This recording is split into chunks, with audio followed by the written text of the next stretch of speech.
Hello and welcome to Rathod Science Academy. Today in this session we are going to see current affairs of 13 February 2025. So let's get started. And there are many articles in our newspaper which are relevant from your examination point of view. Let us see in detail. So before saying that, I want to make a small announcement. We in Rathod Science Academy, we are going to start new prelims cum mains foundation batch from 1st of March. So if you want to take admission and if you have any queries, you can directly contact us. You can call us on the number 8074765513 or else you can text on that same WhatsApp number. And if you want to meet me directly, you can come to institute. The location of institute is in Ashok Nagar, opposite to sub registrar office and second and third floor above Vikas Book Center. Okay, so try to contact me directly. Okay, now let us see the first article, guys. So if you see the title, it says India's retail inflation cools to 5-month low of 4.31 in January. So what are the keywords that you can see in the title which is related to your syllabus? It is about retail inflation. Okay, so let me write keyword here. So it is about retail inflation. So first, let us see this word inflation, what it means. So inflation is nothing but whenever there is increasing of prices of goods and as well as services in market. So this condition is called as inflation. But this article is saying about retail inflation. So in inflation we have two types. What are those two types? WPI, that is wholesale price inflation, and we have retail inflation. Okay, so at wholesale level also, whenever there is increasing of price at the wholesaler level, it is called as wholesale price inflation. So what is this retail inflation? So retail inflation is nothing but it is at consumer level. For example, if you and me, for example, if you are going to the nearby retail shop and if you are buying Colgate or toothpaste or sugar or anything, so at that level, that means at consumer level, whenever they are going to the retail shops, if there is increasing of price, that is called as retail inflation. Okay, and how we can measure this wholesale price inflation? We have an index called as wholesale price index. So we have an index called as wholesale price index, and for retail price we have consumer price index, CPI. So these are the indices that obviously comes in your news. Don't confuse. So this index is the measure that we will be calculating retail inflation in the market. And the wholesale price index that we'll use to see the level of prices at the wholesale level. Okay. So from which subject it is important? It is important from your GS paper 3 under economy. So it is related to your static syllabus case. And if you go through this 2022 prelims question paper, there were 3 simple questions from this inflation. A single paper, 3 questions from this topic called as inflation. That means this topic is very important from your prelims. And in 2024 mains, UPSC mains, there was a question regarding what are the causes for present inflation in the market. That means you can expect both prelims and mains. So now let us see the dimensions what you have to see from this topic. First, you have to understand what is the meaning of inflation. As I said, increasing of prices of goods and services. And you have to see different types of inflation. In types, we have cost push and also demand pull and built-in inflation. Apart from this, we have wholesale price inflation and retail inflation.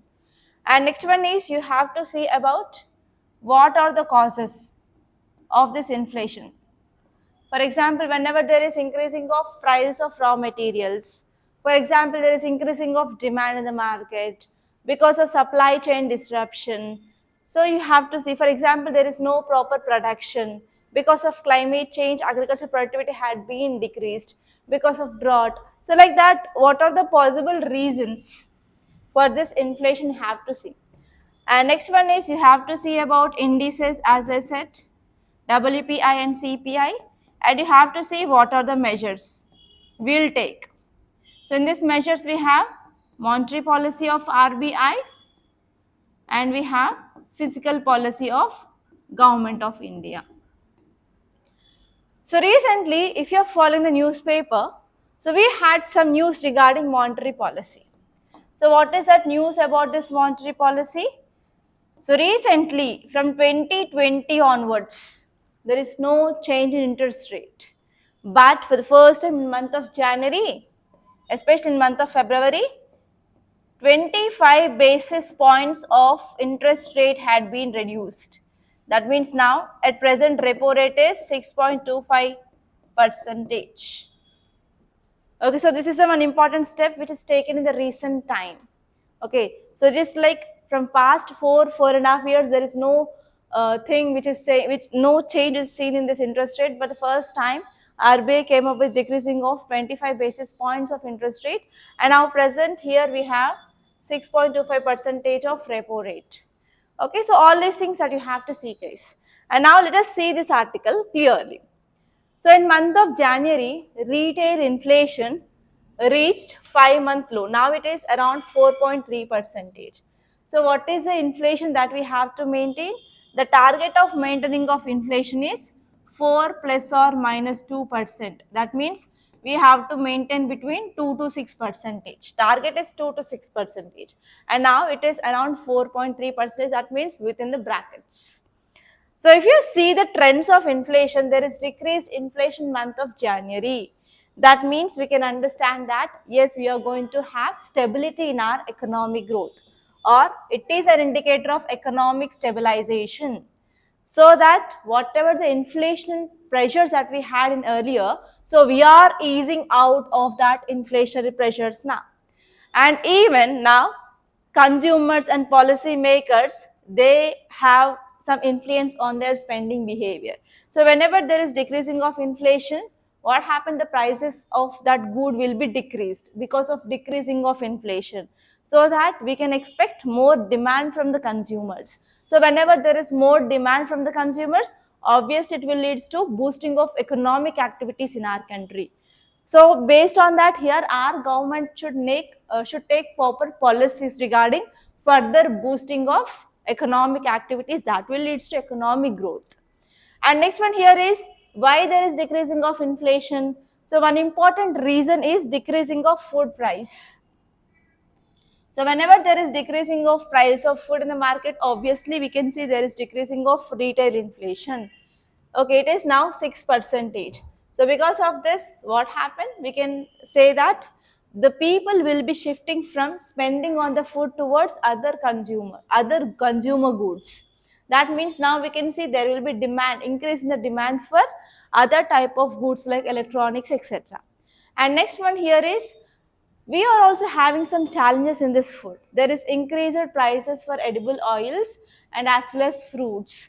That means we can understand that not all categories of food prices had been decreased. Some categories are having already high prices. So because of this, we can understand that even in our agriculture market, there is certain volatility which is going on. And next one here is if you are comparing between urban and rural areas, normally in rural areas, inflation will be high. So in urban areas, why the cost is higher, low compared to that of rural areas? So if you are from rural areas, you can imagine that, for example, why people will come towards urban areas, why the migration will happen because of better standard of living. And you know, in urban areas, we have different markets, like we have D-marts, we have supermarkets, where they will provide some offers. But in rural areas, there is no such kind of supermarkets or like decreasing of price. And even if there is MRP price, so they will be selling the goods which is more than that of MRP. So compared to that of urban areas and rural areas will be high, show that there is a trend of high prices. So if you see here, this article is saying that between these rural areas and urban areas, we are having some disparity. That means difference of the price of same good in the urban areas and as well as rural areas. So inflation in urban areas is around 3.87 percentage, but the rural areas it is 4.6 percentage. That means we have to come up with taking off some targeted economic policies of decreasing of price in rural areas compared to that of urban areas, so that we can decrease economic inequalities between urban area and rural area. And next one here is RBI recently took a decision of decreasing of repo rate. So because of this also there will be increasing of money supply in market. Obviously that will boost demand for the goods and services in the market. And next one is, you know that the value of decreasing of rupee is happening. That phenomena is called as depreciation of rupee because of recent US tariff. Okay, because of recent US tariff and because of supply and demand in the market, everything. So there is decreasing of value of rupees happening. So the depreciation of Indian rupee is also posing an important risk for important commodities, because we will be importing crude oil, we will be importing edible oils and as well as gold, etc. So if you see from edible oil point of view, so whenever rupee value is decreasing, our imports will be becoming costly. If we are importing more amount of edible oil from other countries, what happen? There will be increasing of price of edible oil. So without edible oil, we can't cook. So that what happens? The increasing of food inflation happen. So this is one important challenge that we are facing now. And next one here is there is reduction in the vegetable inflation from 26.6 percentage to 11.3. A significant decrease of vegetable prices also seen in that market. And we can see that there is improving of supply chain improvements, and as well as sometimes the seasonal factors will also play an important role. For example, unseasonal rainfall, for example, drought, for example, flood. So everything will leads to the alteration in the price of especially pot, that is potato, onion and tomato prices in the market. So whenever this pot prices increases, obviously there will be increasing of vegetable thali price. Okay, and next one here is there is also regional economic variations. For example, inflation rate across a state is also different. For example, Kerala and Odisha, they are showcasing very highest rate of inflation because of their localized economic conditions and as well as disparities. So because of this, now government need to take proper policy measures so that interstate disparities should be decreased. Okay, and now let us see the next article. IMEC project gains traction as PM holds talks with Macron. So as you all know that our PM, that is Prime Minister, he is on visit to France. Why? Because of AI summit. So in this summit, on the sidelines of the summit, so they also talked about one important project called as IMEC. So what is IMEC? IMEC is nothing but India, Middle East, Europe corridor. Okay, IMEC is nothing but India, Middle East, Europe corridor. Okay, now let us see the keyword. Keyword is IMEC, India, Middle East, Europe corridor. So from which subject we will be seeing from? We will be seeing from GS paper 2 under international relations. Apart from that, GS paper 1 under geography also we have to see that. Okay, so what are the dimensions you have to see? You have to see the location of this IMEC corridor, through which countries it is passing through. Okay, you have to see the location countries. If in that countries, if there are any issues are going on, so we have to see what kind of issues in that country, how it is affecting this IMEC project. So that issues we will be reading under international relations. And apart from that, you have to see the route. So this route includes sea route, road route and rail route. So these are coming under the part of modes of transportation. Okay. So from transportation topic also, we can see this topic from your geography. But from international relations, what you can see? From international relations, you can see about India-France relations. You can see about India-France relations. Next, you can see about what is this IMEC and what are the advantages of this IMEC, and you have to see what are the challenges that we are facing in this IMEC. So if you see these three areas, you can cover your prelims and as well as mains together. Okay, now let us see this article clearly. And here in this article or in this title it says that India and France, they are taking some steps for this IMEC. That means you have to see what is the role of France. Yes or not? You have to say about what is the role of France in IMEC. So if France is having certain influence, then only we'll go and we'll ask something for help, right? So what is the role of France? You have to know that. So now let us see all these things clearly now. So if you see the context, it says that the recent discussions between Indian Prime Minister and as well as French President regarding this IMEC happened in this sidelines of AI summit in Paris. So now if you see the details, it is saying that IMEC project is not about just transportation initiative, transportation between India, Middle East and as well as Europe, but even it represents strategic alignments of interest between India and as well as Middle East and Europe. And just not for transportation, it is about the relationship, it is about the interest of India in Middle East and as well as India's interest in Europe. So by connection of these regions, we are connecting through road route, rail route and water route. That means we are connecting land and as well as sea routes. This project is aimed to facilitate trade. So first one is we have to enhance trade. So whenever trade is enhancing, obviously we can have economic ties. We can enhance economic ties and as well as India can play an important role in this Middle East and as well as Europe for maintaining of regional stability. It is for trade, improving of economic ties, bilateral ties and regional stability as well.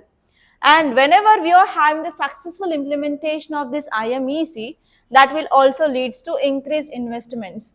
So these countries like Middle East countries and European countries, they can come to India and they can invest in India so that we can attract foreign investment.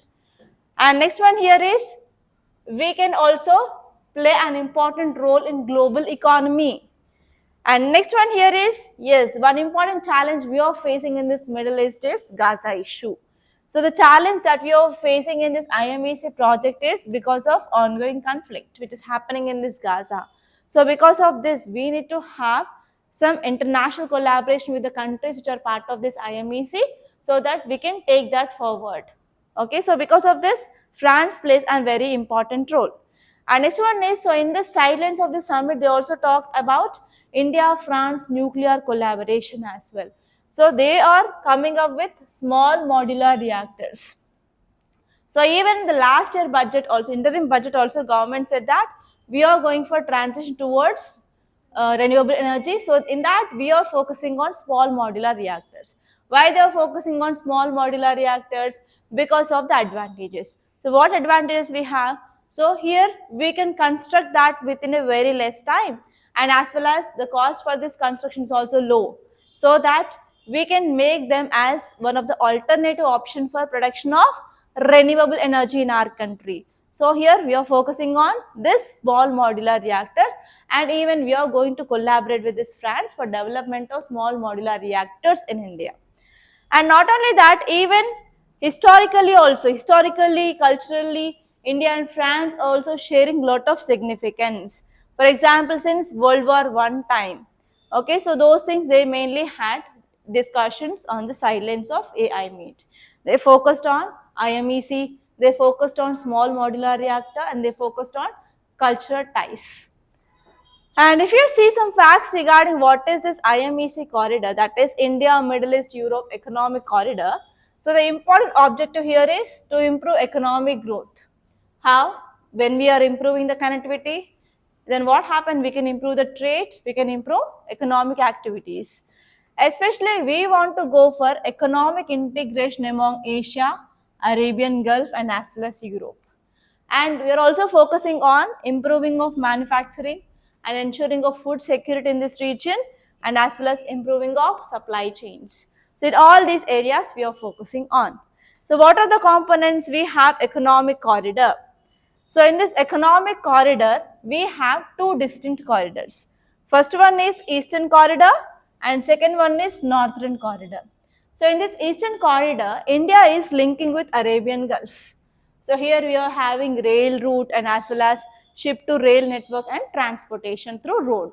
Roadway we have, railways we have, and waterways we have, where we are connecting India with Arabian Gulf. And second one here is Northern Corridor.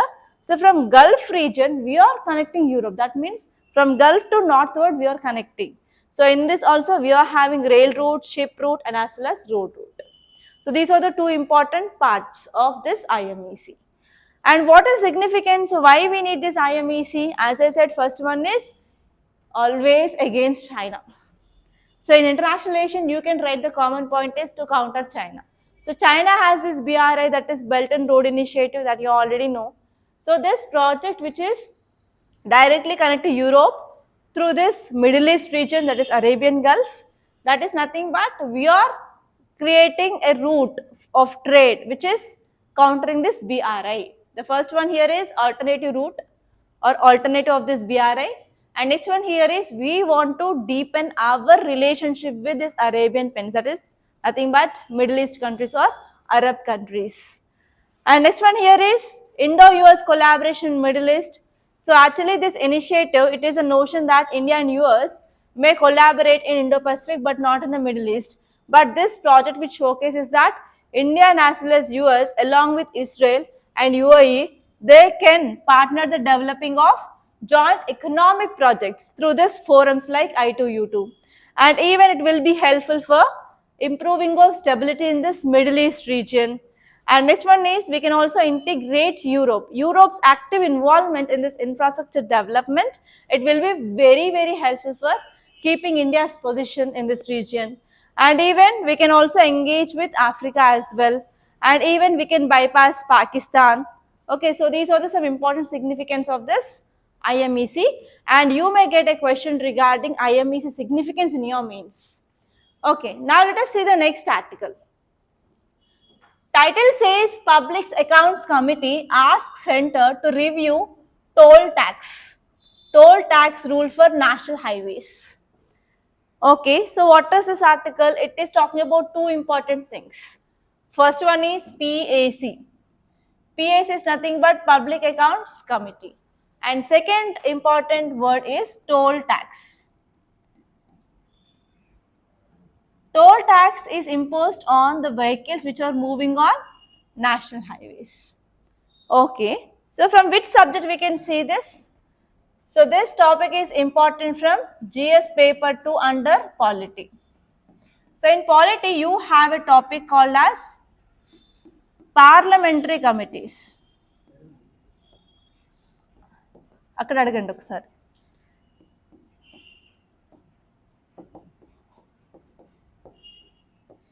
So in polity, Lakshmikant's book, you have a topic called as parliamentary committees.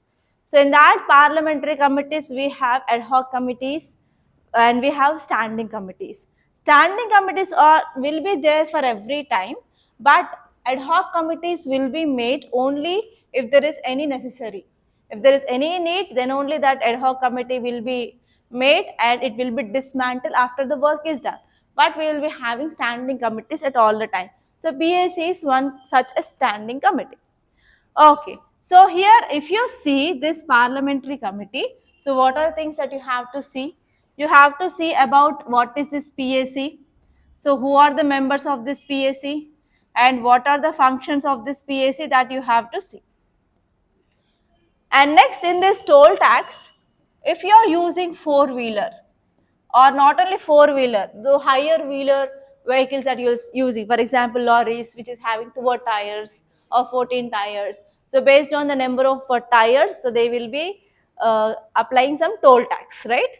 So actually what is this committee saying that, so why this toll tax will be imposed? So actually for development of national highways, that comes under your infrastructure projects, right? So in this infrastructure projects, we have different projects. Like we have public projects, we have private projects, and we have public-private partnership. So whenever we are having this public-private partnership, we have different types like BOT, built and trade, like that. So under this BOT, that is built and trade, so private people, they will be building, they will be going for laying of roads. And after laying of roads, So the money they will collect from the people who are using that in the form of toll tax. So actually what is happening now is, if you see the present scenario, there is increasing of vehicles movement. So before, if you take scenario before COVID-19, the number of private vehicles are less. But during this COVID-19 period, so increasing of automobile sales, everyone have their own private vehicle almost now, especially who are living in these cities, etc. So after this COVID-19, there is increasing of vehicle movement. So whenever there is increasing of vehicle movement, the toll tax is normally imposed the same. So there is increasing of collection of toll tax. So who will collect? That is private people. Private people who laid that road will be collecting this toll tax. So now the issue is, compared to earlier, there is increasing of vehicle movement now, that is giving more revenue for the private people. So now this committee is saying that yes, we have to now look into this issue and we have to decrease the tax. So if you are decreasing tax, if more number of vehicles are moving, then it will be helpful for the consumers who are using that road, and it will be also decreasing the earning from the private. Okay, so that is a thing which is mainly seen. So here you have to say about this Public Accounts Committee details in your Lakshmikant, guys. Okay, now let us see this article. So Public Accounts Committee of Indian Parliament has directed the government. So this Accounts Committee directed the government to reassess the toll tax structure. So whatever the toll tax structure which is now laid, it is based on the rules of 2008. But now we are in 2025. So compared to that of 2008, in 2025 there is increased vehicle movement, and the amount of toll tax levy is increasing drastically. Every year there is increasing of tax, but there is increasing of vehicles also. So because of this, it is saying that we have to review this toll tax mechanism now. So here, now let us see here some important points. So here Public Accounts Committee is requesting for the review of toll tax rule. And it is also saying that government need to come up with the new policies so that it should be according to the changing circumstances because of increasing of growing of vehicular traffic now. And next one here is, it is also giving the suggestion that we have to decrease the base rates so that we can maintain the revenue streams of private people. As more vehicles use these highways, it is essential to find that the balance that does not disproportionately burden the drivers. That means whenever there is decreasing of toll tax, it will be helpful for the consumers, drivers, and even we have to identify what is a suitable tax rate that we can impose. And next one here is, in the toll areas, we will be using normally technology. For example, we are using now FASTags. So apart from that FASTag, evenly satellite-based toll system is also in use. Okay, so we have to see about the convenience of using the satellite toll system or like automatic number plate recognition system. So we have to modernize our toll collection systems so that we can reduce traffic congestion at the toll centers and as well as toll booth, so that we can improve overall efficiency of highway travel. And next one here is, even if you're going in this toll roads, so there is no proper passenger safety things are there. Like for example, there is no medical help or there is no rest stops are there. So we have to provide even some basic passenger services so that we can enhance the travel experience of people and as well as safety on the roads. So these are the points which are said here. And if you see some facts regarding this Public Accounts Committee, so it is a committee of selected members of Parliament and it is constituted by Parliament of India. The important purpose is auditing the revenue and as well as expenditure of Government of India. And if you see the members, so it is one of the oldest parliamentary committee in India when it was formed in year 1921. Okay, and if you see the membership, there are more than 22 members. Out of this, 15 members are from Lok Sabha and not more than 7 members from Rajya Sabha, and these members are elected every year, and minister is not eligible to be the member. If a person after elected, if he becomes minister, he have to resign as a member of this accounts committee. Okay, tenure here is 1 year, and chairperson of the committee is appointed by speaker from the members of the committee from this Lok Sabha. Okay, so see this one's basic things. And next article, illegal mining continues in Meghalaya, says report. So there is one committee which had been arranged or established, and this committee is saying that there is still rat hole mining is going on in Meghalaya. So normally in this northeastern states like Assam and Meghalaya, this rat hole mining is very, very famous. And recently because of this rat hole mining in Meghalaya, many people they died. And government did around 5 to 6 days of operation to remove the dead bodies of these people in this Meghalaya. And after that, we studied one related article which is in news. They said that some local political parties are saying that Meghalaya should be added under this Article 371 so that it will be getting some special powers. And that special powers, they can establish councils at the local area. And that council will be take caring of curbing of this illegal mining in this Meghalaya. And now there is an article which is saying that yes, there are 6 coal rich districts in the state. In this 6 coal rich districts of Meghalaya, illegal rat hole mining is happening. Okay, so that is the thing. And here you have to, you can get a question like, if you're district collector of Meghalaya, so you got a report of rampant illegal rat hole mining is happening in one of your district, or else you may get a question, you are appointed in one of the very highest illegal rat hole mining area in Meghalaya.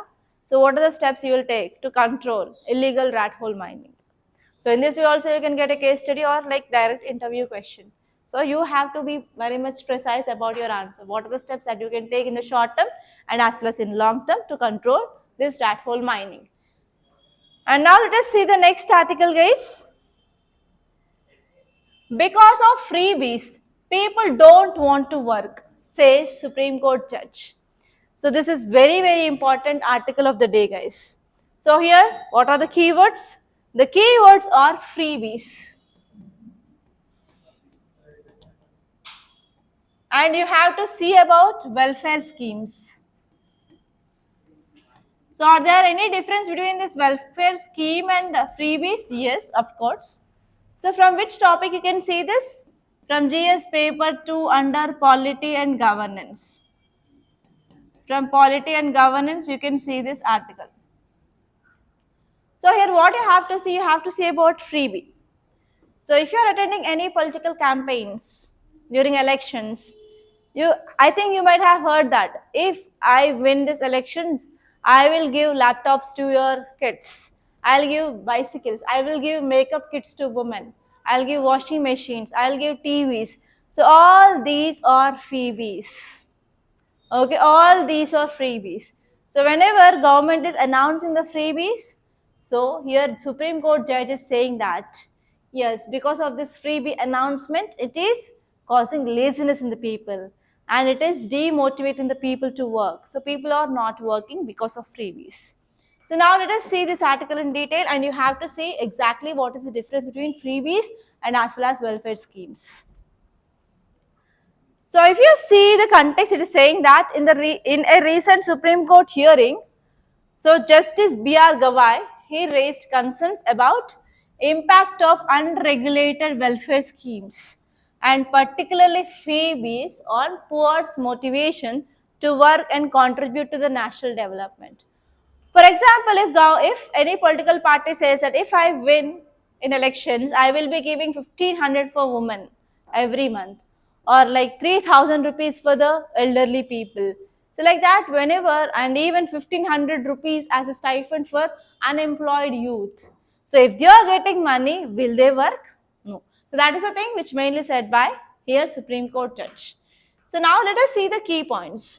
So here Supreme Court judge, he highlighted that yes, there are some significant concerns regarding the balance between providing necessary support to the poor and as well as this kind of freebies or welfare schemes, you're not encouraging the people to do work. And next one here is, even there are some important challenges. So the plight of rural migrants seeking work in urban areas underscores the systematic issues they are present in the labor markets and as well as housing in the rural areas. So here, whenever this poor people, they are migrating to the urban areas, they are obviously focusing, or they will be having a dream of having better opportunities. But here in urban areas, there is no proper labor markets and as well as housing. So government need to provide proper adequate shelter rather than giving off this freebies and as well as some other schemes. And next one here is, as you all know that Supreme Court already said that right to shelter is a fundamental right. So it is a responsibility of government to provide or ensure shelter for this people so that they will be getting access to the basic human needs. And next one here is the discussion about national urban livelihood mission. Already governments came up with a scheme called as National Urban Livelihood Mission, which is focusing on providing some employment opportunities. But actually there are lots of gaps in implementation of this scheme and we are not getting the proper outcomes. And next one here is, this article is saying that we need to go for comprehensive urban policies. We need to emphasize on systematic approaches so that we can address about this homelessness people and as well as poverty in urban areas. So now let us see about what are the differences between freebies and welfare policies. So RBI in its 2022 report, it defined freebies as public welfare measures, and these measures are provided for free of charge. And freebies, they focus on just short-term relief, only for short-term, not for long-term. And they include, for example, providing of laptop, TVs, bicycles, electricity, water. They are mainly used as electoral incentives. And they are normally and frequently criticized for potentially encouraging the dependency. So people will start dependent on these people. Okay, and next one here is welfare policy. So welfare schemes are like initiatives. They are focusing on uplifting of targeted vulnerable sections of society. And this welfare is part of DPSP, not fundamental rights. Okay, and they focus on long-term human development. For example, PDS system, MG Narega system, midday meal program, etc. They are coming under the part of midday this welfare schemes. And now let us see the next article. So if you see the title, it says that averting angel's pause. So this article is talking about AI summit. So in yesterday's class, we discussed clearly about what is this AI summit, where it is happening, and what are the highlights of the summit. Everything we discussed. So the same thing which is given here. So there is nothing addition to that yesterday's topic. Just revise your yesterday's notes. And let us see the next article. So title says nuclear energy dangerous, concessions on liability. So actually recently our government is coming up with amendments regarding nuclear energy. So the name of that act here is Amendments to Atomic Energy Act and Civil Liability for Nuclear Damage Act. So it is very, very important. So please make a note. Actually this act which mainly talks about if the people, they lost their life, or if the people, if they are suffering because of that any disaster or damage because of this nuclear thing, so who will give that penalty or compensation, everything will be discussed in this act. And now our government of India is coming up with some amendments regarding this Atomic Energy Act and Civil Liability for Nuclear Damage Act.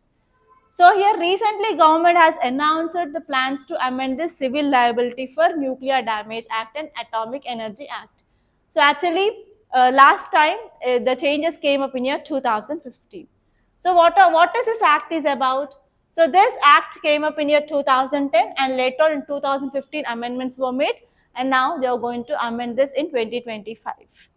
So this act which established about liability for nuclear accident, if there is any accident in the nuclear plants, so the people are affected. So who are liable? So it is talking about liability for nuclear accidents, and even it ensures about the compensation for victims if they died or if there is any injury. About the compensation it will be talking about. And this law which mandates high liability for the suppliers of nuclear components. And it has been enacted after this Bhopal gas tragedy in year 1984. Okay. Let us see what are the amendments they are proposing now. So here the amendment which aims to address supplier liability concerns, aligning India's legal framework with international nuclear agreements. So based on the India's legal framework regarding the nuclear agreements, so we are going to change the supplier liabilities now. And this one is the changes also expected to revive which are the long pending nuclear power projects now in India. For example, we have some projects in Maharashtra and as well as AP. The name here is Jaitapur Nuclear Project, and next one is Westinghouse Kovada project in AP. So they are pending from the long period time. So we are going for revival of that. So here you may get a question regarding these two projects in your prelims, and even you may get other options like other already existing nuclear power plants in India and which state they are located. And next one here is they are also focusing on promotion of small modular reactors as well. And also we are focusing on improving of our nuclear energy expansion goals. So India is aiming to increase nuclear energy capacity of 100 gigawatts by 2047. And next one is we are also encouraging global partners and investments. So these are the proposed amendments to that act now. So what are the impacts? First one here is we are going to attract more foreign investment. So for example, from France, from US, we can get investments, and whatever the long-term pending deals are there, we are going to complete that, and we can expand or we can improve our nuclear capacity in our country, and even we can enhance our private partnership, and even we can strengthen the ties with other countries. So these are the possible outcomes of this amendment. So these are the some important topics that happened in our today's Hindi newspaper. So by this I'm concluding. So please do like this class and share this class to your friends, and don't forget to subscribe to Rathod Science Academy.